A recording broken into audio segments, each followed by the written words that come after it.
Bonsoir et bienvenue à cette nouvelle session d'information de ce 19 avril 2021 sur les antennes de FAS Télévision. Ouvrons cette session par cette brève.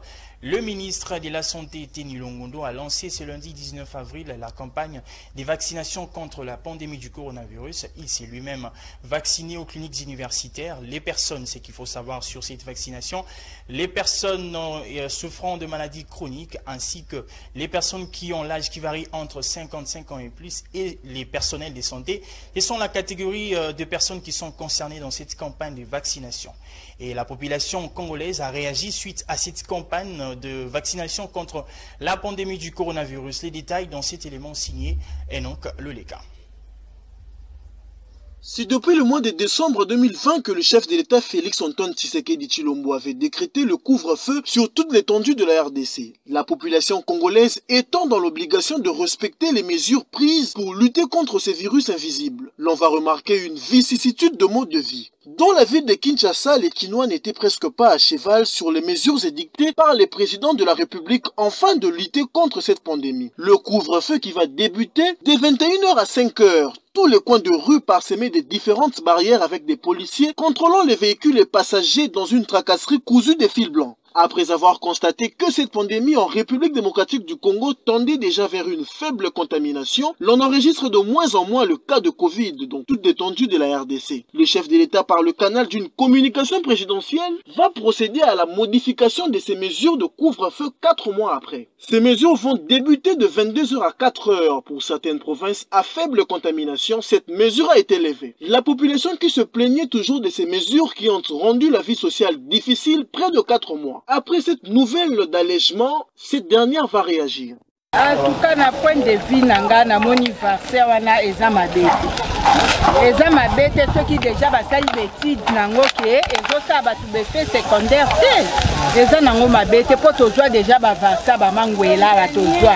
Ya banini tozwa ba rougeole tozwa. Ceux qui ba moni ke eza befe te wana ça va. Ceux qui eza befe secondaire ba pesa biso te po biso tozolinga va ba pesa ngo biso ba mekana ba continuer to anda yo ka ba meki ba konti. Ceux qui ba meki ba konti ba kufi na bango te po biso la RDC toliaka bien te. Po ta msu bazo pesa ngo na poto batu baliaka bien ba ntoto ya bango eza ba vitamine. Biso ba ntoto eza ba pondu eza ngo na vitamine na ba efokate. Ba poisson ba o de ba mboko ezo uta biso ba formol ba ntoto ya beto to na ba ntoto ba formol la bo yo beta biso kisa to kufi. O mo tozo banga nanu. Ce qui est bien, ça va. Ce qui est bien, c'est bolongolango ba vaccin. La po biso beto na biso na corona te. Biso to mo sa ki corona vraiment neteza. Ah, pour la biso ma tondimango te a corona la tondimango te nzambe sa biki sali. Na mona vaccin na mama mikinusu se pesa ngoma epesi da ba retour. Epesi ba pasi. Mais ah sikoyo comme bien ça obligatoire te. Bon, night ngala na mona kutu na uzona ngwango te. Bo na zo respecter na nous. Ba acha cash ne pour éviter maladie mais ne ba bi ba vaccin na to kama mikinusu se pesa onda ba maladie ba misuku te eboma mais awa na éviter wa ko se place wa azui.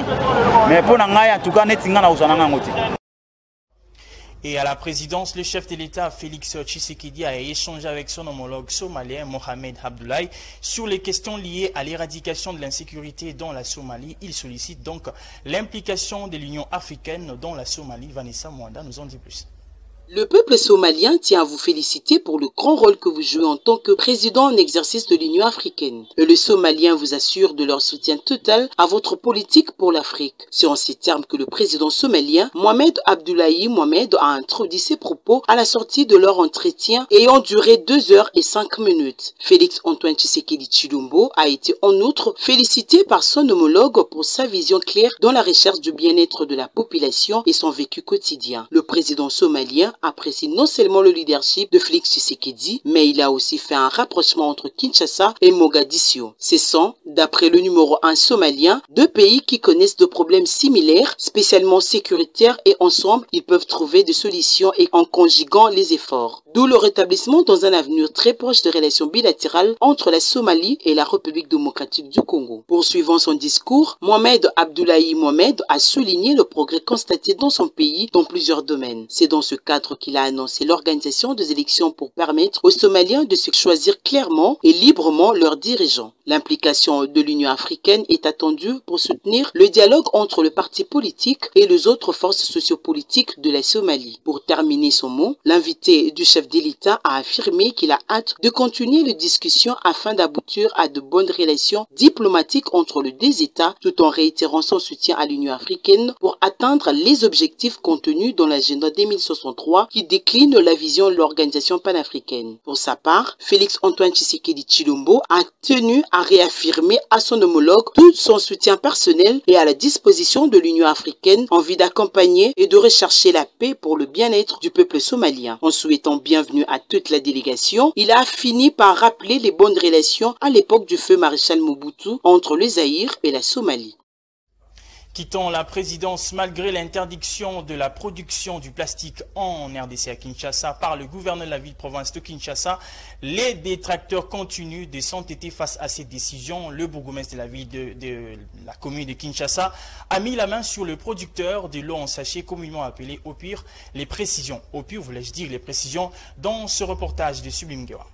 Malgré la décision qu'avait été prise par le gouverneur de la ville-province de Kinshasa, Jean-Tini Ngobila, sur l'interdiction de la production, la commercialisation, l'importation et l'utilisation des emballages en sachets plastiques sur l'étendue de la ville de Kinshasa, c'est un constat malheureux qui se fait remarquer vis-à-vis de la population qui ne le met pas en pratique. Le week-end dernier, le bourgmestre de la commune de Kinshasa, faisant le tour de la commune, a mis la main sur les personnes qui s'entêtent et qui continuent la production locale des eaux en sachet appelées communément Opure. Rappelons que Jean-Tini Ngobila avait imposé aux services administratifs compétents des ministères de l'Environnement et de l'Industrie de veiller sur l'application sans faille de la décision.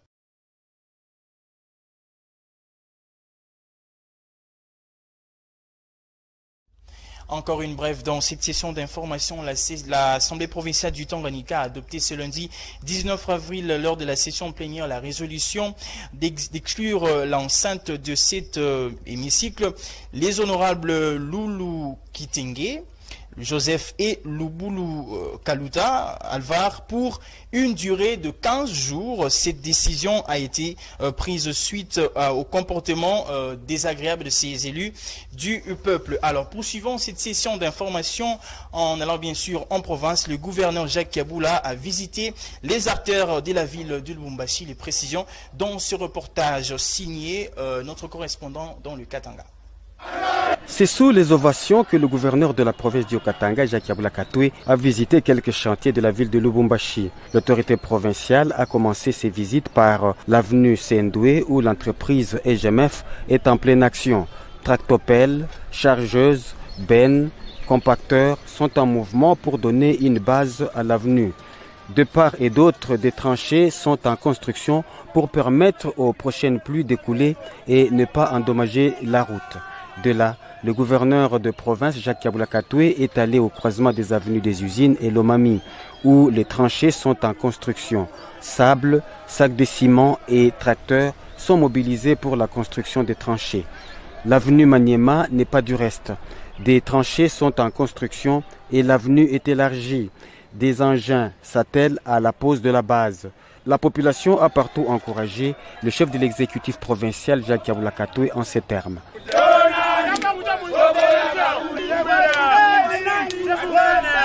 Enfin, Jacques Katoué est allé sur l'avenue Chef Katanga où s'érigent des tranchées avant de poser la base. Ces travaux sont supervisés par l'OVD, Office de voirie et drainage. Bientôt, la ville de Lubumbashi aura des artères renouvelées qui permettront une bonne circulation de véhicules grâce au financement du gouvernement provincial du Haut-Katanga, dirigé par l'honorable Jacques Katoué. Parlons santé dans cette session d'information. La campagne de vaccination contre la fièvre jaune, plus dans le nord, plutôt de la RDC, plus de 15-16 millions de personnes, voulais-je dire, sont attendues pour participer à cette vaccination. Vanessa Mwanda nous en dit plus.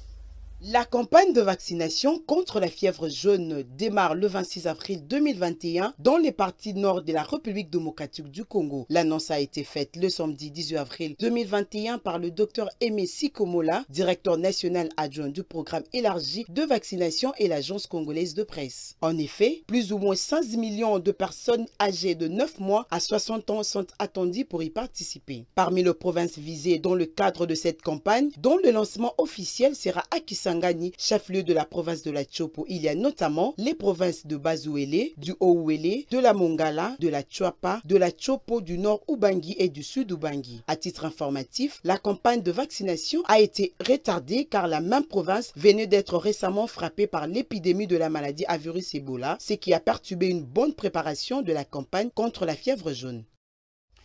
Les fondations Ouidal et la fondation Mutombo Dikembe ont procédé hier dimanche à l'inauguration d'une borne de fontaine d'une capacité de 50 000 litres de production d'eau potable par jour.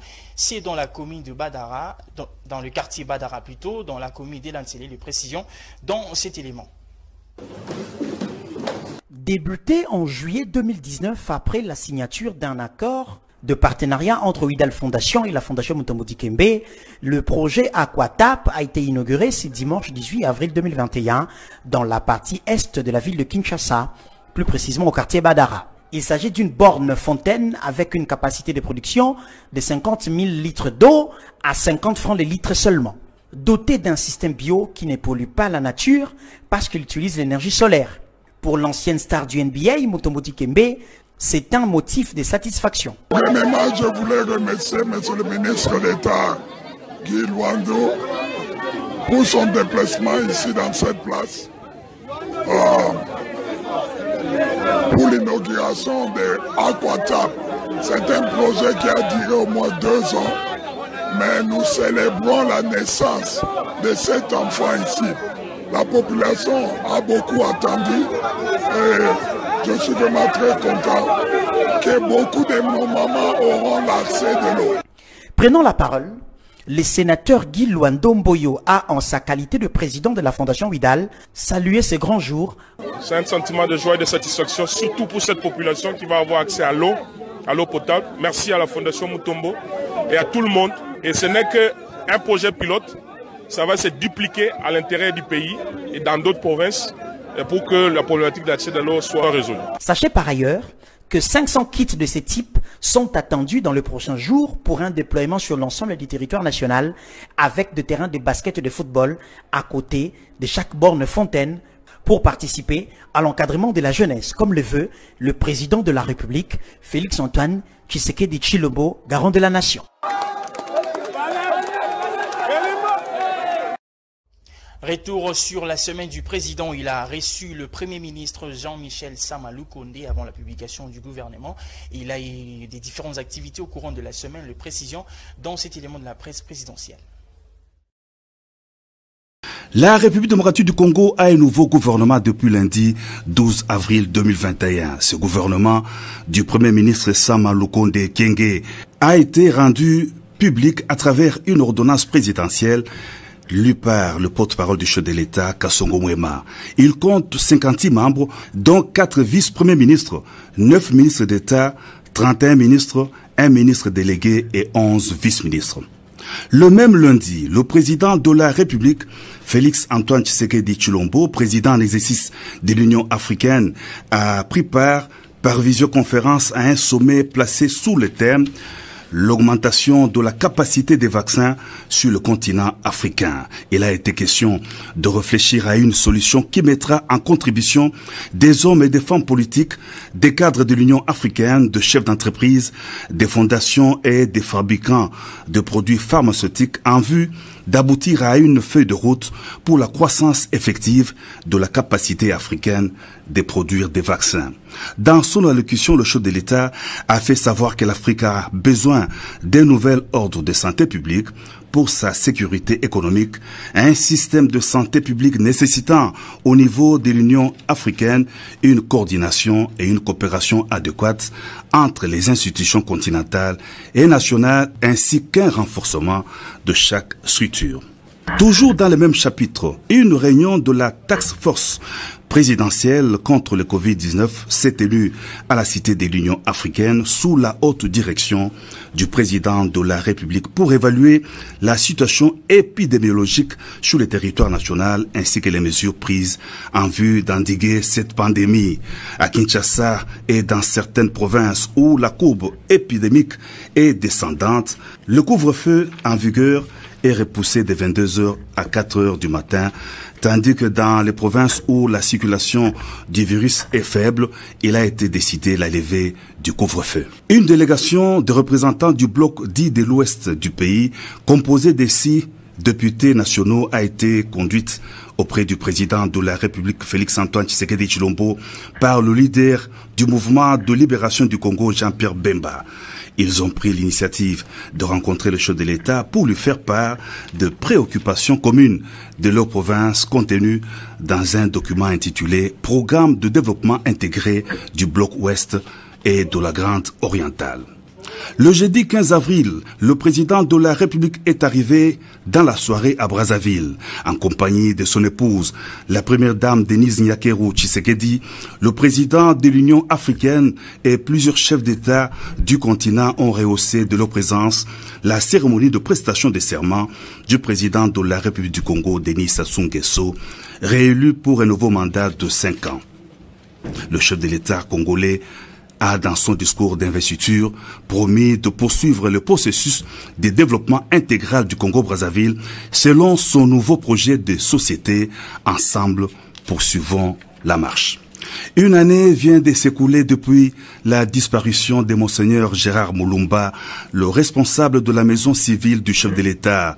Une messe d'action de grâce a été dite en la cathédrale Notre-Dame du Congo, en présence du président de la République et de la première dame, Denise Nyakeru Tshisekedi. Frère cadet du patriarche feu Dr Étienne Tshisekedi wa Moulumba, le père du chef de l'État, Monseigneur Gérard Moulumba a quitté la terre des hommes le 15 avril 2020. C'en est fini pour cette nouvelle session de ce 19 avril 2021. Messieurs et dames, merci à vous de l'avoir suivi. Bonne suite de programme sur nos antennes. Ce journal a connu le concours rédactionnel d'Evanessa Mwanda, assisté par Enoch Loleka, sous la coordination d'Isongo Christiana. Bonne suite de programme. Au revoir.